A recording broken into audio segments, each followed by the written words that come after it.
जगन्नाथ रामदूत हनुमंत बलवंत हृदय सिद्धे अंग विराजय मायन पूर्णा सुखवंत शब्द साचा पिंड काचा चल मंत्र ईश्वर वाचा आदेश अलख निरंजनादेश दिव्यकायं नमो वायुपुत्रं नमो सूर्यमित्रम् नमो निखिलरक्षाकरं रुद्ररूपं नमो मारुतिं रामदूतं नमामि नमो वानरेशं नमो दिव्यभासं नमो वज्रदेहं नमो ब्रह्मतेजम् नमो शत्रुसंहारकं वज्रकायं नमो मारुतिं रामदूतं नमामि नमो आञ्जनेयं नमो दिव्यकायं नमो वायुपुत्रं नमो सूर्यं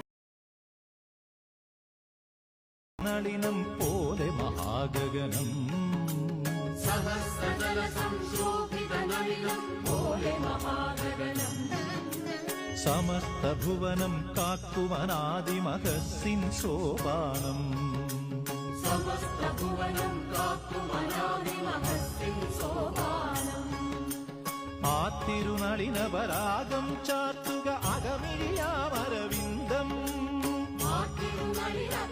कठोरदं श्रिता प्रदीप्तदिग्विदिग्धकं प्रचण्डहात्मिकीलका सहस्रशतसहस्रकोटिकोटिकेसर प्रभासमानमध्यनारसिंहते नमो नमः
ಬಂಡೆ ಬಂಡೆ ಅಂತ ಕರಿತೀರಿ. ಈ ಬಂಡೆನ ಚಪ್ಪಡಿಯಾರು ಮಾಡ್ಕೊಳ್ಳಿ, ಗರಡಗಂಬಾರು ಮಾಡ್ಕೊಳ್ಳಿ, ಕೋಲಾರು ಮಾಡ್ಕೊಳ್ಳಿ, ಜಲ್ಲಿಯಾರು ಮಾಡ್ಕೊಳ್ಳಿ. ಪ್ರತಿಯೊಬ್ಬ ಕಾರ್ಯಕರ್ತರು ಕೂಡ ಈ ಬಂಡೆ ಮೇಲೆ, ಈ ಚಪ್ಪಡಿ ಮೇಲೆ ನಡ್ಕೊಂಡು ಹೋಗಿ ವಿಧಾನಸೌಧ ಮುಟ್ಟಬೇಕು ಅಂತೇಳಿ ಅವತ್ತು ಪ್ರತಿಜ್ಞೆಯನ್ನು ಮಾಡಿದೆ. ಕಳೆದ 3 ವರ್ಷದಿಂದ ನಿಮಗೆ ಎಲ್ಲ ಕಾರ್ಯಕರ್ತರು ವಿಧಾನಸೌಧದಲ್ಲಿ ಆ ಬಂಡೆ ಮೇಲೆ ನಡಿಲಿಕ್ಕೆ plata o plomo, plata o plomo, plata o plomo. Yo soy Pablo Emilio Escobar Gaviria. Plata, plata, plata o plomo, plata, plata, plata o plomo, plata, plata, plata o plomo, plomo, plomo. Yo soy Pablo Emilio Escobar Gaviria. Plata o plomo, plata no plomo. Plata. ಹೆಸರು ನಿಮ್ಮ ಮೊಬೈಲ್ನಲ್ಲಿ ಏನಂತ save ಆಗಿದೆ sir? ತಂದೆಯವ್ರದ್ದು ಮೊಬೈಲೇ ಇಲ್ಲ, ಅವ್ರ ಮೊಬೈಲೇ ಉಪಯೋಗಿಸೋದೇ ಇಲ್ಲ. ಉಪಯೋಗಿಸಲ್ಲ ಮತ್ತು ಅವ್ರ ಜೊತೆ ಕಾಲ್ ಮಾಡ್ಕೊಂಡು ಆಪ್ತ ಸಹಾಯಕರಿಗೆ ಅವ್ರಿಗೆ ಯಾರಿಗಾದ್ರೂ ಜೊತೆಗಿರೋ PAಗಳಿಗೂ ಅಥವಾ ಬೇರೆ ಅಧಿಕಾರಿಗೂ ಫೋನ್ ಮಾಡಬೇಕು. ಯಾಕೆ ಅವ್ರಿಗೆ ಆಸಕ್ತಿ ಬರಲಿಲ್ಲ ಸರ್? ಮೊದಲಿಂದನೂ ಅವರು ಫೋನ್ ಇಟ್ಕೊಳ್ತಿರ್ಲಿಲ್ಲ. ಅಂದರೆ ಮೊಬೈಲ್ ಬಂದಾಗ ಹೊಸ ಟೆಕ್ನಾಲಜಿ, ಅವರು ಅಷ್ಟೊಂದು ಟೆಕ್ನಾಲಜಿನ ಅಪ್ಡೇಟ್ ಮಾಡ್ಕೊಳಕ್ಕೆ ಹೋಗೋದಿಲ್ಲ. ಅವ್ರದ್ದು ಯಾವಾಗಲೂ ಓಲ್ಡ್ ಸ್ಕೂಲ್ ಪಾಲಿಟಿಕ್ಸ್, ಸೊ ಹಾಗಾಗಿ ಅದ್ರ ಬಗ್ಗೆ ಅವ್ರು ಹೆಚ್ಚು ಅರಿವು ಬರಲೇ ಇಲ್ಲ. ಮೊಬೈಲ್ ಅವ್ರು ಬಳಕೆ ಮಾಡೋದು, ಹಾಗಾಗಿ ಮೊಬೈಲು ಬಳಕೆ ಮಾಡೋದಿಲ್ಲ. ಟಿವಿನಲ್ಲೂ ಕೂಡ ಅವರು ಟಿವಿನ ಕೇಬಲ್ ಹೇಗೆ ಹಾಕೋಬೇಕು ಅಥವಾ ಈಗ ಹೊಸದಾಗಿ ನೀವು ವೈಫೈ ಬಂದಿದೆ, ಇಂಟರ್ನೆಟ್ ಇರುತ್ತೆ, ಅದ್ರೊಳಗೆ ಬೇರೆ ಬೇರೆ ಚಾನೆಲ್ಗಳು ಹೇಗೆ ಹಾಕಬೇಕು ಅದೆಲ್ಲ ಅವ್ರು ಏನೂ ನೋಡೋದಿಲ್ಲ. ಅವ್ರಿಗೆ ಬೇಕಾಗಿದ್ದನ್ನು ಯಾರ್ಯಾರು ಕೇಳ್ತಾರೆ ಅವ್ರು ಅದನ್ನು ಹಾಕ್ಕೊಡ್ತಾರೆ. ಸಿದ್ದರಾಮಯ್ಯ ಅವರ ಜೊತೆಗೆ ಯತೀಂದ್ರ ಸಿದ್ದರಾಮಯ್ಯ ಅವರ ಬಾಲ್ಯ ಒಬ್ಬ ಮಗನಾಗಿ ಹೆಂಗಿತ್ತು ಸರ್? ಬಾಲ್ಯವಾಗಿ ಸ್ವಲ್ಪ ತಂದೆಯಾಗರು ಡಿಸ್ಟೆಂಟ್ ಆಗೇ ಇದ್ರು. ಯಾಕೆಂತಂದರೆ ಅವ್ರು ಭಾಳ ಬಿಸಿ ಇರ್ತಿದ್ರು. ಸೊ ಕುಟುಂಬಕ್ಕೆ ಅವ್ರು ಕೊಡ್ತಿದ್ದಂಥ ಸಮಯ ಬಹಳ ಕಮ್ಮಿ. ಸೊ ನಾ ಅವ್ರ ಬಗ್ಗೆ ಅಷ್ಟೊಂದು ಮಗನಾಗಿ ತಿಳ್ಕೊಳಕ್ಕೆ ಸಾಧ್ಯನೇ ಆಗಿರಲಿಲ್ಲ. ಇನ್ಫ್ಯಾಕ್ಟ್ ಅವ್ರ ಬಗ್ಗೆ ಚೆನ್ನಾಗಿ ತಿಳ್ಕೊಂಡಿದ್ದು ರಾಜಕೀಯಕ್ಕೆ ಬಂದ ಮೇಲೆ ನಾನು ಅವ್ರ ಜೊತೆ ಜಾಸ್ತಿ ಹೆಚ್ಚು ಸಮಯ ಕಳೆಯೋಕ್ಕೆ ಸಾಧ್ಯ ಆಯಿತು. ಮತ್ತು ಅವ್ರನ್ನ ಹೆಚ್ಚು ಹತ್ತಿರದಿಂದ ನೋಡೋದಕ್ಕೆ ಸಾಧ್ಯ ಆಯಿತು. ಯಾಕೆಂತಂದರೆ ಅವರು ತಂದೆ ಆಗಿದ್ದಾಗ ಬರೀ ಅವರ ಒಂದು ಮುಖಾನ ಮಾತ್ರ ನೋಡ್ತಿದ್ದೆ, ಅವ್ರ ವ್ಯಕ್ತಿದ ಒಂದು ಆಯಾಮನ ಮಾತ್ರ ನೋಡ್ತಾ ಇದ್ದೆ. ಬಟ್ ರಾಜಕೀಯಕ್ಕೆ ಬಂದ ಮೇಲೆ ಅವ್ರನ್ನ ಎಲ್ಲ ಆಯಾಮಗಳಲ್ಲೂ ಅವ್ರ ವ್ಯಕ್ತಿತ್ವ ನೋಡೋದಕ್ಕೆ ಸಾಧ್ಯ ಆಯಿತು. ಸೊ ಹಾಗೆ ಹೆಚ್ಚಾಗಿ ನನಗೆ ರಾಜಕೀಯಕ್ಕೆ ಬಂದ ಮೇಲೆ ಅವರು ಹೇಗೆ ಅನ್ನೋದು ಗೊತ್ತಾಯಿತು. ಎಲ್ಲ ಮಕ್ಕಳಿಗೂ ಅಪ್ಪಂದ್ರು ಗದರೋ ರೀತಿ ಯತೀಂದ್ರ ಸಿದ್ದರಾಮಯ್ಯ ಅವ್ರಿಗೆ ಏನೋ ನೆನಪಿದೆಯಾ ಅಪ್ಪ ಗದರಿದ್ದು? ತಂದೆಯವ್ರು ನನಗೂ ಗದರಿತಿರಲಿಲ್ಲ, ನಮ್ಮ ಅಣ್ಣನಿಗೂ ಕೂಡ ಹೆಚ್ಚು ಗದರಿಲ್ಲ. ಒಂದೊಂದು ಸರಿ ನಮ್ಮ ಅಣ್ಣನ ಗದರಿಸಿದ್ರು, ಯಾಕೆಂದರೆ ಆತ ಭಾಳ ತುಂಟ ಇದ್ದ. ಅದು ಬಿಟ್ಟರೆ ಅವ್ರು ಯಾವತ್ತೂ ಕೂಡ ನಮಗೆ ಗದರಿಸ್ತಿರಲಿಲ್ಲ. ಯಾಕೆಂದರೆ ಸಮಯ ಕಳೀತಿದ್ದೆ ಸ್ವಲ್ಪ. ಸೊ ಸ್ವಲ್ಪ ಸಮಯ ಕೊಟ್ಟಾಗ ನಮ್ಮನ್ನ ಪ್ರೀತಿಯಿಂದನೇ ಮಾತಾಡಿಸ್ತಾ ಇದ್ರು. ಸೊ ಏನು ನಡೀತಿದೆ, ಶಾಲೆಯಲ್ಲಿ ಹೇಗೆ ನಡೀತಿದೆ, ಹೇಗೆ ಓದ್ತಾ ಇದ್ದೀವಿ, ಇದ್ರ ಬಗ್ಗೆ ವಿಚಾರಣೆ ಮಾಡ್ತಾಯಿದ್ರು. ಮತ್ತು ಅವಾಗ ಸ್ವಲ್ಪ ವೆಕೇಶನ್ಸ್ ಇದ್ದಾಗ ಹೊರಗಡೆ ಕರ್ಕೊಂಡು ಹೋಗೋದು, ತುಂಬ ಸಣ್ಣವರಿದ್ದಾಗ ಆ ಕೆಲಸ ಮಾಡ್ತಿದ್ರು. ಸೊ ಅದ್ರ ಬಗ್ಗೆ ಮಾತನಾಡ್ತಾ ಇದ್ರು ಅಷ್ಟೇ. ಓಕೆ. ಅಮ್ಮನ ಕೈಲಿ ಏಟ್ ತಿಂದಿದ್ದೇನಾದ್ರೂ ನೆನಪಿದೆಯಾ ಸರ್? ಅಮ್ಮನ ಕೈಲಿ ಏಟ್ ನೆನಪಿದೆ. ಇಬ್ರು ಏಟ್ ತಿಂದಿದ್ದೀರಿ? Of course. ನಾನು ಎಂದೂ ಸಹ ಜನವಿರೋಧಿ ನೀತಿ ಮಾಡ್ತಕ್ಕಂಥದ್ದಕ್ಕೆ ನನ್ನ ಸರ್ಕಾರದಲ್ಲಿ ನಾನು ಆಸ್ಪದ ಕೊಟ್ಟಿಲ್ಲ. ಪ್ರಿಲಿಮಿನರಿ ನೋಟಿಫಿಕೇಶನ್ 25ರಲ್ಲಿ ಮಾಡಿದ್ದು ಇದೇ ಶಿವಕುಮಾರ್ ಅವರ ಘನ ಅಧ್ಯಕ್ಷತೆಯಲ್ಲಿ. ಅಲ್ಲಿವರೆಗೆ ಯಾವುದೇ ರೀತಿಯ ರೈತರ ಭೂಮಿಯನ್ನ ಪಡೆಯತಕ್ಕಂತ ಪ್ರಿಲಿಮಿನರಿ ನೋಟಿಫಿಕೇಶನ್ ಆಗಿಲ್ಲ. 2025 ಇಸ್ವಿವರೆಗೆ 20 ವರ್ಷದಿಂದ ನಡೀತಾ ಇದೆ ಇದು. ಏನಿದೆ ಪ್ರಾಜೆಕ್ಟ್ ಕೈ ಬಿಟ್ರೆ ಮುಗಿದೋಯ್ತು. ಸುಮ್ಮನೆ ಅದು ಮಾಡ್ತೀವಿ ಇದು ಮಾಡ್ತೀವಿ. ಬೆಂಗಳೂರು ನಗರನೇ ನಿಮ್ ಯೋಗ್ಯತೆ ಸರಿಪಡಿಸ್ಕೊಳಕ್ ಆಗಿಲ್ಲ ಇನ್ನು. ಮೊದಲು ಬೆಂಗಳೂರು ನಗರ ಸರಿ ಮಾಡ್ಕೊಳ್ಳಿ. ಸಿಂಗ್ಪುರ ಮಾಡ್ತೀವಿ ಅಂತ ಹೇಳಿ ಇವತ್ತು ಹಲವಾರು ಪ್ರದೇಶದಲ್ಲಿ ಒಂದು ಗಂಟೆ ಮಳೆ ಆಯ್ತು ಅಂದ್ರೆ ಒಂದೊಂದು ಮಂಡಿ ಉದ್ದ ನೀರು. ಮಳೆಗಾಲ ಶುರು ಆಯ್ತು ಅಂದ್ರೆ ಅದು ಯಾವ ಸಾಯಿಲೆ ಹೇಳ್ಬಿಟ್ಟು ಮನೆಯೆಲ್ಲ ಖಾಲಿ ಮಾಡ್ಕೊಂಡು ಹೋಟ್ಲಿಗೆ ಹೋಗಿರ್ತಾರ ಒಂದೊಂದು ತಿಂಗಳು. ಇದು ನೀವು ಮಾಡಿರೋ ಅಭಿವೃದ್ಧಿ. ನೀವು ಅರಿತಿರೋದು ಇದೆಯಾ? ಅರಿಯಕ್ಕೆ ಕೊಟ್ಟಿರೋದು ರೈತರನ್ನೆಲ್ಲ ತೆಂಗಿನ ಗಿಡ, ಅಡಿಕೆ ಗಿಡ ಕಣ್ಣಿಗೆ ಕಾಣ್ತಾ ಇಲ್ವಾ ನಿಮಗೆ? ಬೆಂಗಳೂರು ನಗರ ಸರಿ ಮಾಡಿದೆ, ಅದೆಲ್ಲ ಅಲ್ಲೆಲ್ಲ ಹೋಗಿ ಟೌನ್ಶಿಪ್ಗಳು ಮಾಡಿ ಈಗೇನಪ್ಪ ಮಾಡ್ತೀರಿ? ರೆಡ್ ಝೋನ್ ಯಾಕೆ ತೆಗಿಲಿಲ್ಲ ಕುಮಾರಸ್ವಾಮಿ? ನನ್ನೇನೋ ಹೇಳೋರೆ. ನಾನೇನಾದ್ರು ತೆಗೆದು ಬಿಟ್ರೆ ನಾನು ಡಿನೋಟಿಫಿಕೇಶನ್ ಮಾಡಿ ನಾನು ಜೈಲು ಹೋಗಲ್ಲ. ಯಾರೋ ಸತ್ತಿರ್ತಕ್ಕಂಥ ಪ್ರಾಪರ್ಟಿನ ಅಧಿಕಾರ ದುರುಪಯೋಗ ಪಡಿಸ್ಕೊಂಡು ಸತ್ತಿರೋ ಹೆಬ್ಬೆಟ್ನ ತೋರಿಸ್ಕೊಂಡು ಡಿನೋಟಿಫಿಕೇಶನ್ ಮಾಡಿಸ್ಕೊತಾರಲ್ಲ, ಅವ್ರು ಜೈಲಿಗೆ ಹೋಗ್ತಾರೆ. ಬಹುಶಃ ಅದು ಭಯ ಆಗಿರ್ಬೇಕು ಅವ್ರಿಗೆ. ಇಲ್ಲಿ ಸಸಿ ನೆಡೋ ಕಾರ್ಯಕ್ರಮ ಬೆಂಗಳೂರಿನಲ್ಲಿ 15 ಲಕ್ಷ ಸಸಿ ನೆಡ್ತಾರಂತೆ. ಆ ಸಸಿ ನೆಡೋದ್ರಲ್ಲೂ ಎಷ್ಟು ದುಡಿತಾರೋ ಗೊತ್ತಿಲ್ಲ. ನಾನು ಮೊನ್ನೆ ಯಾರೋ ಹೇಳ್ತಿದ್ರು, ಕ್ಯಾಬಿನೆಟ್ ಎಕ್ಸ್ಪಾನ್ಷನ್ಗೆ 5% ಗೌರ್ಮೆಂಟ್ ಸೀಟ್ ಅಂತೆ, ಇನ್ನು 95% ಮ್ಯಾನೇಜ್ಮೆಂಟ್ ಸೀಟ್ ಅಂತೆ. ನಾನು ಇಂಜಿನಿಯರಿಂಗ್ ಕಾಲೇಜು, ಮೆಡಿಕಲ್ ಕಾಲೇಜಲ್ಲಿ ನೋಡುವೆ, ಮ್ಯಾನೇಜ್ಮೆಂಟ್ ಸೀಟು ಗೌರ್ಮೆಂಟ್ ಸೀಟು ಅಂತ ಕೊಡ್ತಾರೆ. ಕ್ಯಾಬಿನೆಟ್ ನಲ್ಲಿ ಸೇರೋಕ್ಕೂ ಅದೇಂತದು ಗೌರ್ಮೆಂಟ್ ಸೀಟು ಮ್ಯಾನೇಜ್ಮೆಂಟ್ ಸೀಟ್ ಮಾಡ್ಕೊಂಡವ್ರಂತಲ್ಲ, ಎಲ್ಲಿ ಕಳ್ಸಕ್ಕೆ ಅದು ಮ್ಯಾನೇಜ್ಮೆಂಟ್ ಸೀಟಿಂದು ಡೊನೇಷನ್? ಇವತ್ತು ರೈತರ, ಕಾರ್ಮಿಕರ, ಯುವ ಪೀಳಿಗೆಗೆ ಮತ್ತು ವಿವಿಧ ರೀತಿಯಲ್ಲಿ ನಿಮ್ಮ ಕಾರ್ಯಕರ್ತರೊಬ್ಬ ಮನೆಯ ಮಗನಾಗಿ ಇವತ್ತು BK ಹರಿಪ್ರಸಾದ್ ಒಬ್ಬ ಹಿರಿಯ ಕಾರ್ಯಕರ್ತರಿಗೆ ನನ್ನ ಅಧಿಕಾರವನ್ನ ಹಸ್ತಾಂತರವನ್ನು ನಾನು ಮಾಡಿದ್ದೇನೆ. ಇವತ್ತು ಇಡೀ ದೇಶವನ್ನ ಸಂಘಟನೆ ಮಾಡಿದಂತ ಒಬ್ಬ ನಾಯಕರಿಗೆ ಹಸ್ತಾಂತರ ಮಾಡಿದ್ದು ನನಗೂ ಕೂಡ ಒಂದು ದೊಡ್ಡ ಸಮಾಧಾನ ಇವತ್ತು ತಂದಿದೆ. ಎಂತ ಸಂದರ್ಭ, ಎಂತ ಸುವರ್ಣ ಅವಕಾಶ, ಎಂತ ವಿಚಾರಕ್ಕೆ ತಾವು ಸಾಕ್ಷಿಯಾಗಿದ್ದೀರಿ. ಆದ್ರಿಂದ ಹರಿಪ್ರಸಾದ್ ಅವರು ಕೂಡ ನಾನು ಕೇಳ್ಕೊಳ್ಳೋದು ಇಷ್ಟೇ, ಇಡೀ ಸರ್ಕಾರ ನಿಮ್ಮ ಜೊತೆಗೆ ಇರ್ತದೆ. ಇಡೀ ಪಕ್ಷ ನಿಮ್ಮ ಜೊತೆ ಇರ್ತದೆ. ನಾನು ಮುಖ್ಯಮಂತ್ರಿ ಆಗಿರ್ಬೋದು, ಆದರೆ ಒಬ್ಬ ಕಾರ್ಯಕರ್ತನಾಗಿ ಇವತ್ತು ನಿಮ್ಮ ಜೊತೆ ಕೈ ಜೋಡಿಸಿ ಈ ಪಕ್ಷವನ್ನು ಮತ್ತೆ 2028ರಲ್ಲಿ ಅಧಿಕಾರಕ್ಕೆ ತಂದು 2029ರಲ್ಲಿ ಈ ದೇಶದ ಪ್ರಧಾನಮಂತ್ರಿಗಳಾಗಿ ರಾಹುಲ್ ಗಾಂಧಿ ಅವರನ್ನ ಮಾಡಲಿಕ್ಕೆ ನಾವೆಲ್ಲ ಸಂಕಲ್ಪವನ್ನು ಇವತ್ತು ನಾವು ಮಾಡಬೇಕು. ಆ ಕೆಲಸವನ್ನು ಮಾಡೋಣ.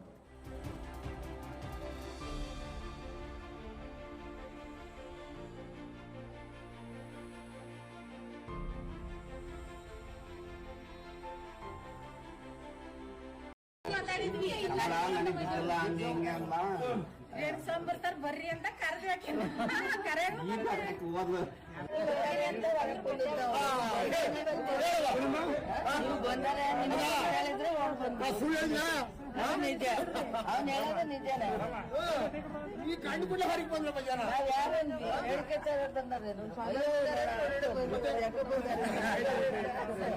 ಬರ್ತಿದ್ದೆ ಈ ಸದಿಮಾನ ಲಕ್ಷ ಸಾಕ್ತೀನಿ ಬರ್ತೀನಿ ಅಮ್ಮಯ್ಯ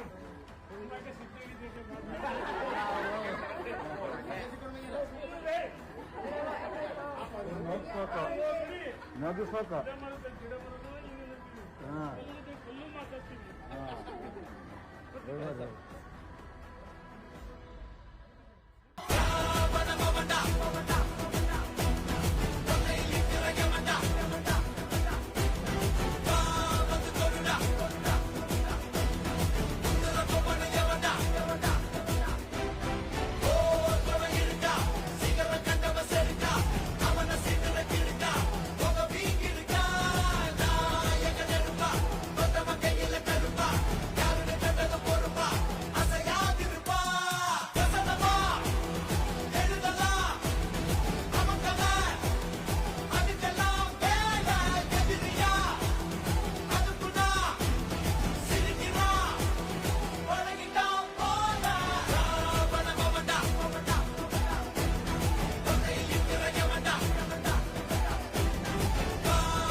ಆತ್ಮಹತ್ಯೆ ಮಾಡಿಕೊಳ್ಳೋ ಸಂದರ್ಭದಲ್ಲಿ ನೇರವಾಗಿ BJP ಸಚಿವರ ವಿರುದ್ಧ ಆಕ್ರೋಶವನ್ನು ವ್ಯಕ್ತಪಡಿಸಿದ್ದಾರೆ. ಅವ್ರ ಮೇಲೆ ಇನ್ನೂ ಕ್ರಮ ತೆಗೆದುಕೊಂಡಿಲ್ಲ.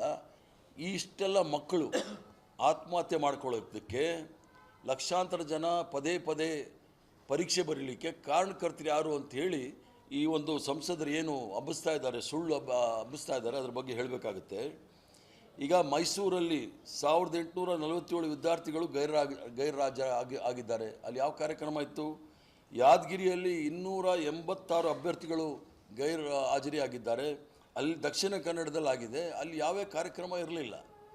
ಇಲ್ಲಿ ರಾಜ್ಯದ ಹಲವೆಡೆ ಪರಿಸ್ಥಿತಿ. ಹಾಗಾದರೆ ಎಲ್ಲ ಜಿಲ್ಲೆಗಳಲ್ಲೂ ಕಾರ್ಯಕ್ರಮ ನಡೀತಾ ಈ ಒಂದು ನೀಟ್ ಪರೀಕ್ಷೆಯಲ್ಲಿ ತೊಂದರೆ ಆಗಿದೆ ಅನ್ನೋದಕ್ಕೆ. ಅದಲ್ಲದೆ ಕೆಲವು ಮಕ್ಕಳು ಟಿವಿನಲ್ಲಿ ಬಂದು ಹೇಳಿದ್ರು ನಮಗೆ ತೊಂದರೆ ಆಗಿದೆ ಅಂತ ಗೈರಾಜರಾದ ಮಾತ್ರ ಅವರೆಲ್ಲರೂ ಸಹ ತಾವೇ ಮಾಧ್ಯಮದಲ್ಲಿ ಕೆಲವು ಮಾಧ್ಯಮದವರು ಇಂಟರ್ವ್ಯೂ ಮಾಡಿದ್ದಾರೆ. ಅದರಲ್ಲಿ ನಾವು ಪರೀಕ್ಷೆ ಬರೆದು ಬಂದಿದ್ದೀವಿ ಅಂತಲೂ ಸಹ ಹೇಳಿದ್ದಾರೆ. ಇದನ್ನು ಭಾರತೀಯ ಜನತಾ ಪಾರ್ಟಿಯು ಅವರು ಸುಳ್ಳಿನ ಫ್ಯಾಕ್ಟ್ರಿ ಇಟ್ಕೊಂಡಿರ್ತಕ್ಕಂಥವ್ರು ತಪ್ಪು ದಾರಿಗೆ ಎಳೆಯೋದು ಬೇಡ. ಅವರ ತಪ್ಪನ್ನು ಮರೆಮಾಚಲಿಕ್ಕೋಸ್ಕರ ಯಾವುದೋ ಒಂದು ಕುಂಟು ನೆಪ ಹೇಳಿ ಕಾಂಗ್ರೆಸ್ ಪಕ್ಷದ ಮೇಲೆ ಗೂಬೆ ಕುರಿಸೋದು ಬೇಕಾಗಿಲ್ಲ. ಯಾವುದೇ ಒಂದು ಪರೀಕ್ಷೆ ತೆಗೆದುಕೊಳ್ದೆ ಒಂದು ಫೇಕ್ ಸರ್ಟಿಫಿಕೇಟ್ ಇಟ್ಕೊಂಡಿರ್ತಕ್ಕಂಥ ಪ್ರಧಾನಮಂತ್ರಿಗಳು, ಪರೀಕ್ಷಾ ಪೇ ಚರ್ಚಾ ಅಂತ ಮಾಡೋ ಈ ಪ್ರಧಾನಮಂತ್ರಿಗಳು ಈ ಸೋರಿಕೆ ಬಗ್ಗೆ ಇನ್ನೂ ಸಂವಿಧಾನದ ಅರಿವಿಲ್ಲದೆ ಇರೋಂಥ ಒಬ್ಬ ಗೃಹ ಮಂತ್ರಿಯನ್ನು ಕರ್ನಾಟಕ ರಾಜ್ಯದವ್ರು ನಾವು ಪಡೆದಿದ್ದೇವೆ.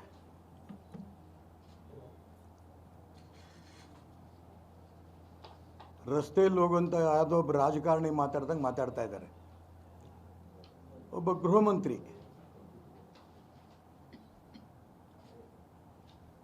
ನಾನು ಪತ್ರ ಬರೆದಿದ್ದೇನೆ, RSSನ ಮೋಹನ್ ಭಾಗವತರ ಉತ್ತರ ಕೊಡಲಿ.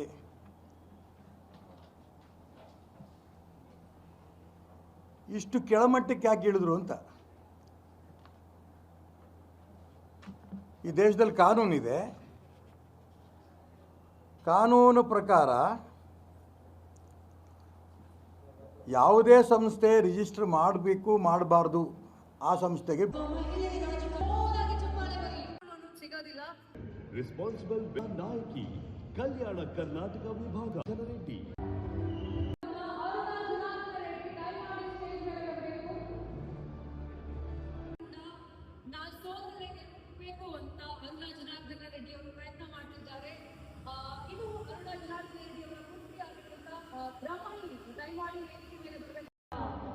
ಜನಮೆಚ್ಚಿನ ಮಹಿಳಾ ನಾಯಕಿಯಾಗಿ ಹೊರಹೊಮ್ಮಿದ್ದಾರೆ ನಗರ ಚಪ್ಪಾಳಿಯ ವಕೀಲ ಶ್ರೀಮತಿ ಅರುಣಾ ಜನಾರ್ದನ ರೆಡ್ಡಿ ಅವರಿಗೆ ಪ್ರೀತಿಯ ಶುಭಾಶಯಗಳನ್ನು ತಿಳಿಸ್ತಾ ಇದ್ದೀವಿ.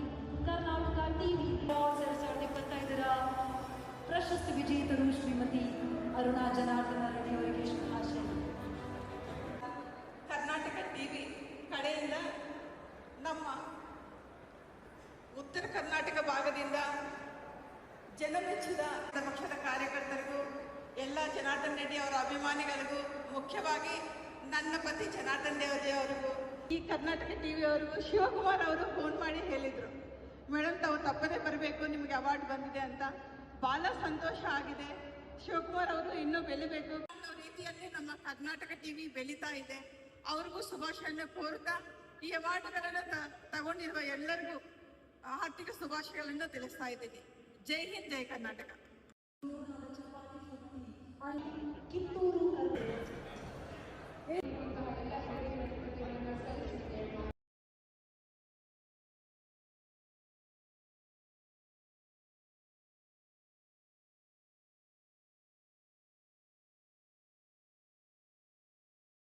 ಅಲ್ಲ, ಇದೊಂದು ಕನಸಿದ್ದಂಗೆ. ಇನ್ನೊಂದು 100 ವರ್ಷಕ್ಕೆ ಇಲ್ಲಿ ಯಾರು ಇರ್ತಾರೆ? ದೊಡ್ಡವರು ಇರೋದಿಲ್ಲ, ಸಣ್ಣವರು ಇರೋದಿಲ್ಲ, ಹೆಣ್ಮಕ್ಳು ಇರೋದಿಲ್ಲ, ಗಂಡ್ಮಕ್ಳು ಇರೋದಿಲ್ಲ, ಬಹಳ ಜಾಣ ಅಂತ ಹೇಳಿದವರು ಇರೋದಿಲ್ಲ. ಶೋನ್ ಎಲ್ಲಿ ಆದರೂ ಗೊತ್ತಿಲ್ಲ, ಯಾಕೆ ಬಂದಿದ್ರು ಗೊತ್ತಿಲ್ಲ, ಏನೇನು ಮಾಡಿದರು, ಏನೋ ಮಾಡಿದರು, ಹೋಯ್ತು, ಎಲ್ಲ ಮರಿಯಾಗಿ ಹೋಯ್ತು ಅಷ್ಟೇ, ಎಲ್ಲ ಶೂನ್ಯವಾಗಿ. ಈ ತತ್ವಜ್ಞಾನ ಹೇಳಿದವ ಅಂಥ ಶಂಕರಾಚಾರ್ಯ ಒಂದ್ಸಲ ಹೀಗೆ ಹೊರಟಿದ್ದ.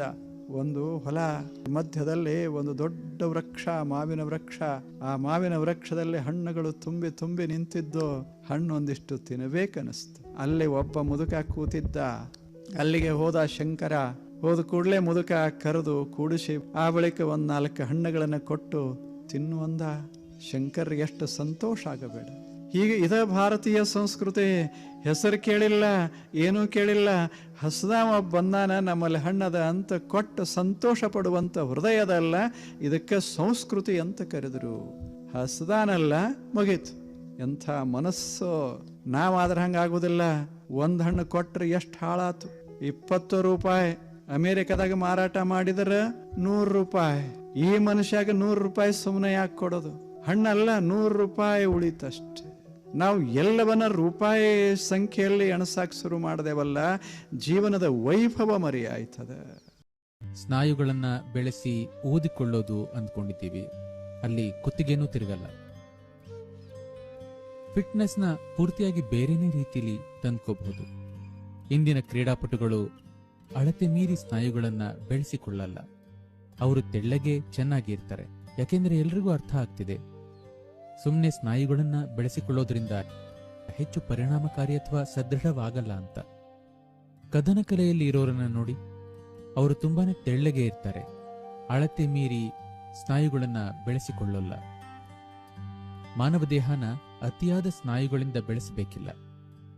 ಜಿಮ್ನಲ್ಲಿ ಬೆಳೆಸೋದನ್ನ ಹೊರತುಪಡಿಸಿ ಅವೆಲ್ಲ ಫೋಟೋಗಳಲ್ಲಿ ಚೆನ್ನಾಗಿ ಕಾಣುತ್ತೆ, ಆದರೆ ನಿತ್ಯ ಚಟುವಟಿಕೆಗೆ ಅದೊಂದು ಅಡಚಣೆ.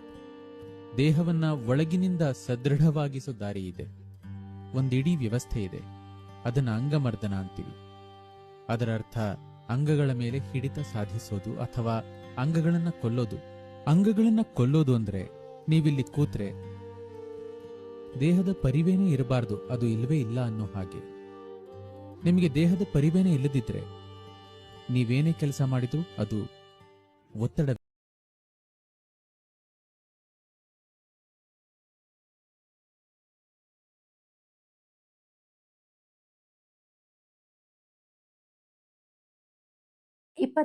ಜೂನ್ 2026 ರಾಷ್ಟ್ರಾದ್ಯಂತ ಪಲ್ಸ್ ಪೋಲಿಯೋ ಕಾರ್ಯಕ್ರಮ ನಡೆಯಿದೆ. ಹುಟ್ಟಿನಿಂದ 5 ವರ್ಷ ವಯಸ್ಸಿನ ಮಗುವಿನವರೆಗೂ ಈ ಒಂದು ಪೋಲಿಯೋ ಡ್ರಾಪ್ಸ್ನ ಕೊಡಬೇಕಾಗುತ್ತೆ. ಕೆಲವು ಪೇರೆಂಟ್ಸು, ಅಯ್ಯೋ ನನ್ನ ಮಗುಗೆ ಎಲ್ಲ ವ್ಯಾಕ್ಸಿನೇಷನ್ ಕೊಟ್ಬಿಟ್ಟಿದ್ದೀನಿ, ಆದರೂ ಕೊಡಬೇಕಾ ಅಂತ ಕೇಳ್ತಾರೆ. ನಿಮ್ಮ ಮಗು 5 ವರ್ಷದ ಒಳಗಿದ್ರೆ ಖಂಡಿತವಾಗೂ ಈ ಪೋಲಿಯೋ ಡ್ರಾಪ್ಸ್ನ ಹಾಕಬೇಕು. ಮಗುಗೆ ನಾನು ಮೊನ್ನೆ ಅಷ್ಟೇ ವ್ಯಾಕ್ಸಿನೇಷನ್ ಕೊಟ್ಟೆ, ಅಥವಾ ನಿನ್ನೆ ಅಷ್ಟೇ ವ್ಯಾಕ್ಸಿನೇಷನ್ ಹಾಕಿದ್ದೀವಿ, ಅಥವಾ ಮುಂದಿನ ವಾರ ವ್ಯಾಕ್ಸಿನೇಷನ್ ಇದೆ, ಇಲ್ಲ ಅದೇ ದಿನ 28ನೇ ತಾರೀಕು ವ್ಯಾಕ್ಸಿನೇಷನ್ ಡ್ಯೂ ಇದ್ರೂ ಸಹ ನಿಮ್ಮ ಮಗುವಿಗೆ ಈ ಒಂದು ಪೋಲಿಯೋ ಡ್ರಾಪ್ಸ್ನ ಹಾಕಿಸ್ಬೇಕಾಗತ್ತೆ. This is over and above the vaccination schedule. ಮಗುವಿಗೆ ಸಣ್ಣ ಪುಟ್ಟದಾಗಿ ಕೆಮ್ಮು ನೆಗಡಿ ಇದ್ರೂ ಸಹ ನೀವು ಈ ಒಂದು ವ್ಯಾಕ್ಸಿನೇಷನ್ ಕೊಡ್ಬೋದು. ಹಾಗಾದರೆ ಯಾವಾಗ ಈ ವ್ಯಾಕ್ಸಿನೇಷನ್ ಕೊಡಬಾರ್ದು ಅಂತಂದರೆ, ಮಗು ತುಂಬ ಸಿಕ್ಕಾಗಿದೆ, ಅತಿಸಾರ ಬೇದಿ ವಾಂತಿ ಆಗ್ತಾ ಇದೆ, ಅಥವಾ your child is on immunotherapy, ಆಗ ಮಾತ್ರ ಈ ಒಂದು ಪೋಲಿಯೋ ಡ್ರಾಪ್ಸ್ನ ನಾವು ಕೊಡೋದಿಲ್ಲ. ಎಲ್ಲೆಲ್ಲಿ ವ್ಯಾಕ್ಸಿನೇಷನ್ ಕೊಡ್ತಾರೆ? ಆರೋಗ್ಯ ಇಲಾಖೆ ನಿಗದಿಪಡಿಸಿರುವಂತಹ ಬೂತ್ಗಳಲ್ಲಿ, ಇದು ಅಂಗನವಾಡಿ ಆಗಿರ್ಬೋದು, ಸರ್ಕಾರಿ ಆಸ್ಪತ್ರೆ ಆಗಿರ್ಬೋದು, ಸರ್ಕಾರಿ ಶಾಲೆ ಆಗಿರ್ಬೋದು, ಕೆಲವೊಂದು ಖಾಸಗಿ ಆಸ್ಪತ್ರೆಯಲ್ಲಿ ಸಹ ಈ ಒಂದು ಬೂತನ್ನು ನಿಗದಿ ಮಾಡಿರ್ತಾರೆ. ಅಲ್ಲಿ ಹೋಗಿ ನೀವು ಪೋಲಿಯೋ ಡ್ರಾಪ್ಸ್ನ ಹಾಕ್ಸ್ಕೋಬೇಕಾಗುತ್ತೆ. ಇದು 2014ರಲ್ಲಿ ನಮ್ಮ ಭಾರತದಲ್ಲಿ ಲಾಸ್ಟ್ ಕೇಸ್ ಆಫ್ ಪೋಲಿಯೋ ನಾವು ಕಂಡ್ರೂ ಸಹ ನಾವು ಇನ್ನೂ ಈ ಒಂದು ಪಲ್ಸ್ ಪೋಲಿಯೋ ಕಾರ್ಯಕ್ರಮನ ಯಾಕೆ ಮಾಡ್ತಾ ಇದ್ದೀವಿ ಅಂದರೆ, ನಮ್ಮಲ್ಲಿ ಆಗ್ತಿರುವಂಥ ಇಂಟರ್ನ್ಯಾಷನಲ್ ಟ್ರಾವೆಲ್ಸ್, ಹಾಗಾಗಿ ಹೊರ ದೇಶದಿಂದ ನಮ್ಮ ದೇಶಕ್ಕೆ ಮತ್ತೆ ಪೋಲಿಯೋ ಬರಬಹುದು ಅನ್ನೋ ಒಂದು ಕಾರಣಕ್ಕೆ ನಾವಿನ್ನು ಪಲ್ಸ್ ಪೋಲಿಯೋ ಕಾರ್ಯಕ್ರಮವನ್ನು ಸರ್ಕಾರ ಹಮ್ಮಿಕೊಂಡಿದೆ. ನಾವು ಪೋಲಿಯೋ ಡ್ರಾಪ್ಸ್ ಯಾಕೆ ಕೊಡಬೇಕು ಅಂತಂದಾಗ, ಇದು ಒಂದು ನ್ಯೂರಲಾಜಿಕಲ್ ಡಿಸೀಸ್. ಇದರಿಂದ ಮಕ್ಕಳಿಗೆ ಪ್ಯಾರಾಲಿಸಿಸ್ ಆಗ್ಬೋದು, ಅಥವಾ ಲೈಫ್ ಲಾಂಗ್ ಡಿಸೆಬಿಲಿಟಿ ಆಗ್ಬೋದು. ಈ ಒಂದು ಲೈಫ್ ಟೈಮ್ ಡಿಸೆಬಿಲಿಟಿ ನಾವು ಹೇಗೆ ತಡೆಗಟ್ಬೋದು ಅಂದರೆ, it's only by giving this polio drops. So ದಯವಿಟ್ಟು ನೀವು ನಿಮ್ಮ ಮಕ್ಕಳನ್ನು, ಅಥವಾ ನಿಮ್ಮ ಮೇಡ್ ಮಕ್ಕಳನ್ನು, ನಿಮ್ಮ ಸೆಕ್ಯೂರಿಟಿ ಗಾರ್ಡ್ ಮಕ್ಕಳನ್ನು, ಅಥವಾ ಡ್ರೈವರ್ ಮಕ್ಕಳಿಗೆ ದಯವಿಟ್ಟು ಎಲ್ಲ ವಿಚಾರವನ್ನು ತಿಳಿಸಿ ಅವ್ರನ್ನ 28ನೇ ತಾರೀಕು ಹತ್ತಿರದ ಪೋಲಿಯೋ ಬೂತ್ಗೆ ಹೋಗಿ ಪೋಲಿಯೋ ಡ್ರಾಪ್ಸ್ನ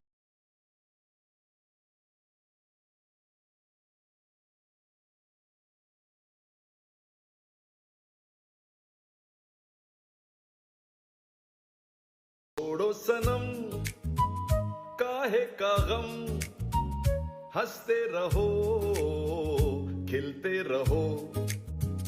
छोड़ो सनम काहे का गम, हंसते रहो खिलते रहो. मिट जाएगा सारा गिला, हमसे गले मिलते रहो. छोड़ो सनम काहे का गम, हंसते रहो खिलते रहो.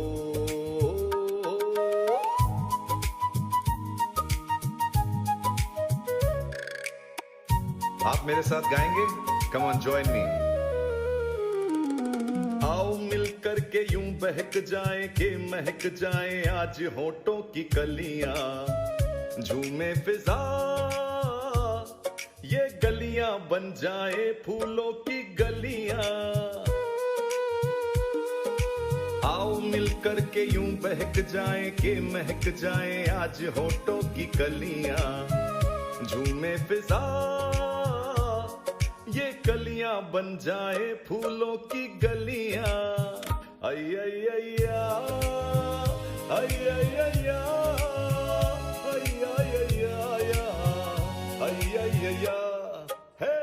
छोड़ो सनम काहे का गम, हंसते रहो खिलते रहो. छोड़ो सनम काहे का गम, हंसते रहो खिलते रहो.